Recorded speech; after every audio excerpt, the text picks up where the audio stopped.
It would be an emergency, or they wouldn't phone so late. When she suggested to the voice on the other end that she would need a taxi, the sergeant told her that a police car was already on its way. Rhona grabbed last night's clothes from the end of the bed. Constable William McGonagall had never been at a murder scene before.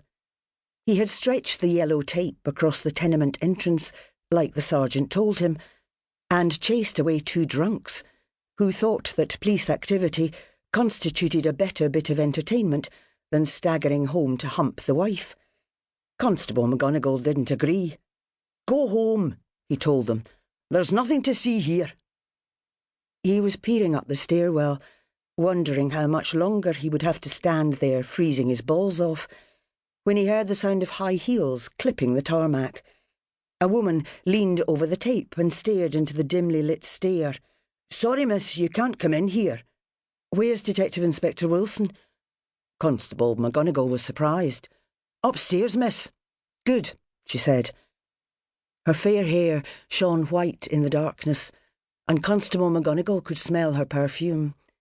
She lifted a silken leg and straddled his yellow tape. "I'd better go on up then," she said. The click of Rhona's heels echoed round the grimy stairwell, but if she was disturbing any of the residents, they didn't show it by opening their doors. No one here wanted to be seen. If there was a fire, they might come out, she thought, in the unlikely event they weren't completely comatose. A door on the second landing stood ajar. She could hear D.I. Wilson's voice inside. If Bill was here, at least she wouldn't have to explain who she was. She could just get on with the job, go home and crawl back into bed. The narrow hall was a fetid mix of damp and heat. The sound of her heels died in a dark mottled carpet, curled at the edge like some withered vegetable. She paused. 3 doors, all half open. On her right a kitchen, on her left a bathroom. She caught a glimpse of a white suit and heard the whir of a camera. The scene of crime officers were already at work. The end door opened fully, and Detective Inspector Bill Wilson looked out. "Bill! Dr. MacLeod." He nodded. "It's in here." He allowed himself a tight smile. The 2 other men in the room turned and stared out at her. Dr. MacLeod was not what either of them had expected. Rhona looked down at her black dress and high-heeled sandals. "I came out in a bit of a hurry. McSween will get you some kit." Bill nodded to one of the men, who went out and came back minutes later with a plastic bag. Rhona pulled out the scene suit and mask, put her coat into the bag, and handed it to the officer. She took one shoe off at a time, and hitching up her skirt, slipped her feet into the suit. Only then did she step inside. Rhona took in the small room at a glance. The hideous, nicotine-stained curtains stretched tightly across the window. A wooden chair with a pair of jeans and a T-shirt thrown over it. 2 glasses on a formica table.